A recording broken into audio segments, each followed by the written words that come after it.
a Moluccan cockatoo named Gus. And we'll see that crest go up in a little bit. There's Gus. Hey, Sarah, welcome back. Hi, thanks for having me back. So here's Gus. Tell us a little about Gus. How old is Gus? Let's start with that.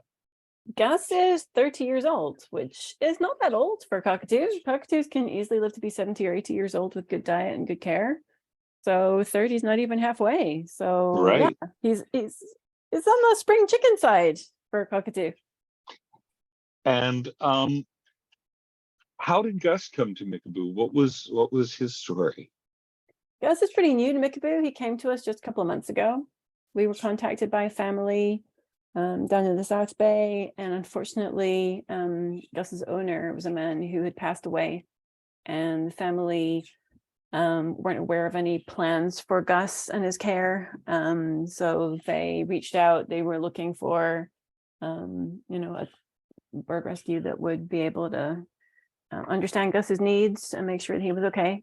So yeah, we talked to them. They were really good about making sure Gus would be placed responsibly. It's not easy to care for cockatoo. They wanted to make sure he was okay, but it would not have been easy for them to care for him, and they understood that. So we arranged pretty quickly to pick him up and take him to the vet, get him checked out, and yeah, now we're looking for his next forever home.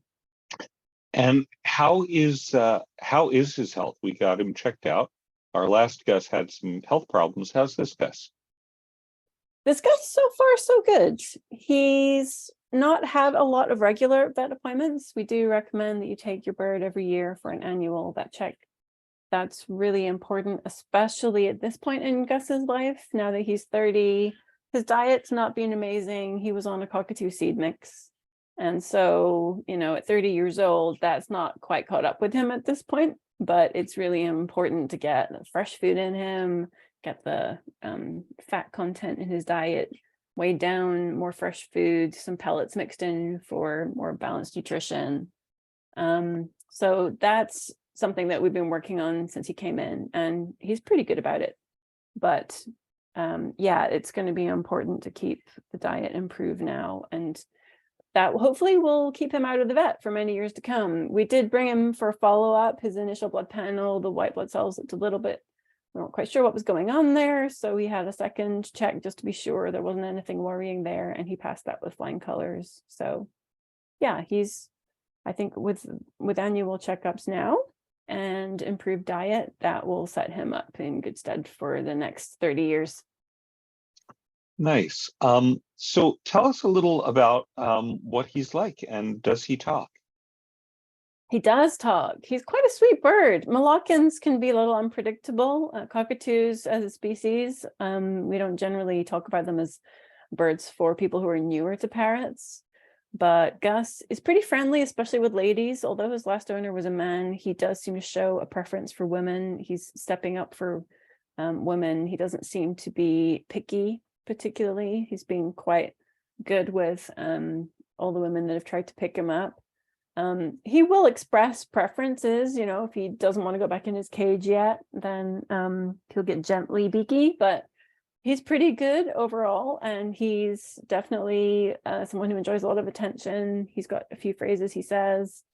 He likes to say he's a good boy, and his favorite thing to do is making kissy noises. So he will just kind of sit on your arm and, throw his head around, sort of standard cockatoo body language, kind of dancing and bobbing a little bit and making endless kissy noises at you. So if you're someone who enjoys cockatoo kisses, he might be your guy. Yeah, cockatoos have very big personalities. And in fact, the kissy noise is a nice tie-in, because as birds go, their behaviors are easy for us humans to read as affectionate or even cuddly. And sometimes we unwittingly encourage those behaviors in ways that makes them feel like they have found a mate, which is another big cue for breeding season and can make them hormonal. So what kinds of things could a potential owner do with Gus to minimize that? That's a great question, especially when we're talking about cockatoos. Yeah, they are infamous for being considered cuddly, and that's a word that we try not to use. So educational moment here, definitely. Whilst Gus is friendly, we would never describe cockatoos as cuddly, and for sure, you can find a lot of videos online of people stroking them and treating them a little bit like a teddy bear. But that is exactly how to end up with a hormonal cockatoo. And cockatoos with their long lifespan, they get very attached to people, but it's very upsetting for them when they get rehomed. And all those cuddly behaviors are usually how the process of ending up rehoming your bird begins. If a bird's hormonal, they're going to be harder to handle, less cooperative, more focused on trying to find a nest, potentially getting medical health problems from egg laying or prolapse. And right, we see a lot of cockatoos come in with prolapse we from do, yeah, being yeah. overly hormonal. And it's so, it's preventable if you understand how to avoid it. Also, to answer your question, Jonathan, handling is really important. So that's by far the biggest factor. You can see here, Gus is great about perching on your arm and he's enjoying attention. He's dancing a little bit, but we are not stroking him. We're not touching him under his wings. Really, with a cockatoo or any parrot, pretty much, the only great places to be handling them daily are scritching their head, touching their beak, touching their feet. So head, neck, beak, feet. That's really, those are the friendly zones. If you Right, go and anywhere else, go ahead. well, and other places like body and back and under wings are courtship behaviors among Right. parrots, and so that's why that triggers hormonal behavior. Oh, you're treating me like your boyfriend or girlfriend. Yeah. One of our viewers asks, what is a prolapse? Oh, prolapse is when some of the internal parts of the intestinal tract end up protruding from outside the vent. So that's very serious, and it can happen in both male and female birds. It's not just something that happens with female parrots. Obviously, if they're straining, trying to push out an egg, that's one of the ways it can happen. But if a male bird is overbred or too sexually stimulated for too long, they are also at risk of prolapse. A lot of you might have seen Cumulus, who's a Mickaboo alumni and now an internet celebrity.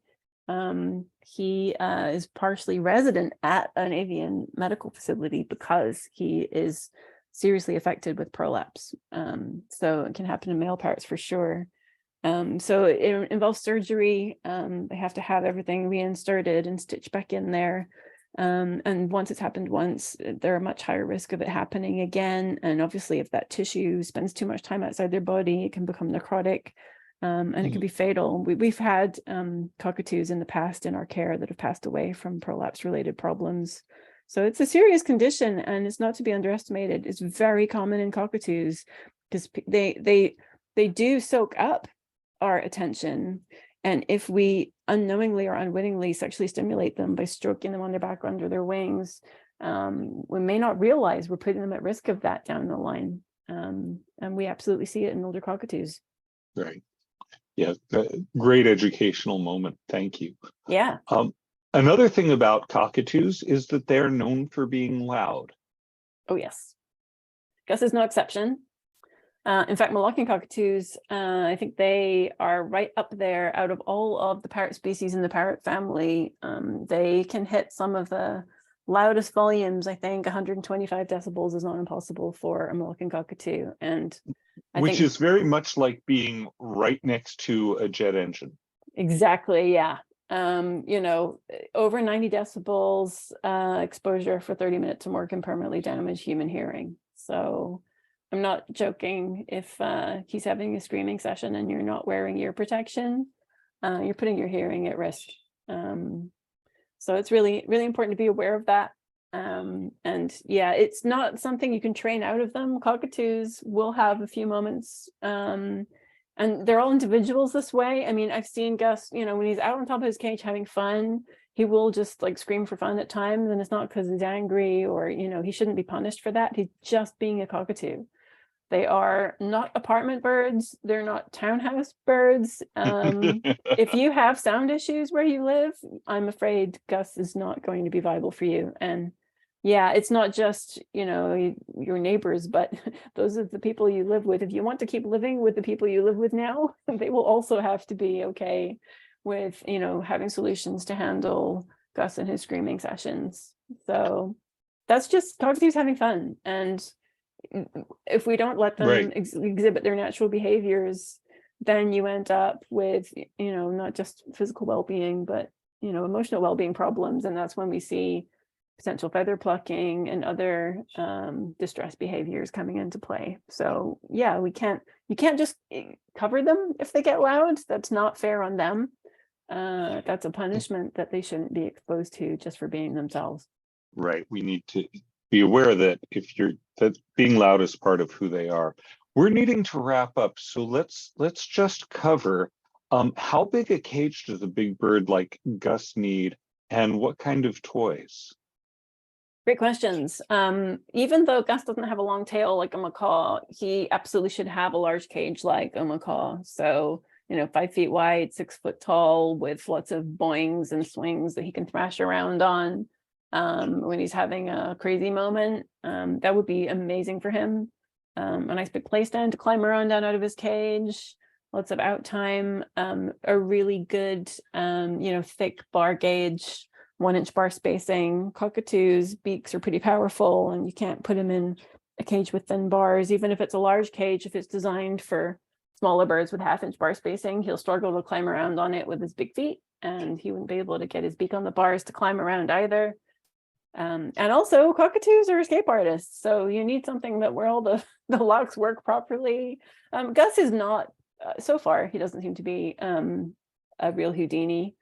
Some birds just really love the challenge of breaking out of their cage. Gus has not shown great interest in that so far. He's pretty good about not breaking out. But I still, with any cockatoo, I would pay close attention to that with the cage you select for them. But we're happy, we always say don't buy a cage until you're literally done with our process and meeting birds.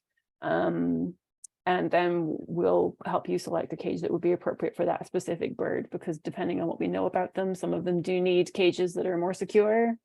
Some of them need different setups depending on their history and their situation, and we might make different recommendations. So if you don't have a cage already, that's fine. Just you can wait, and we're happy to give advice on that once we know who you're adopting. Right. Yeah. And sometimes, you meet a bird and fall in love, and it's a different size bird than you're expecting.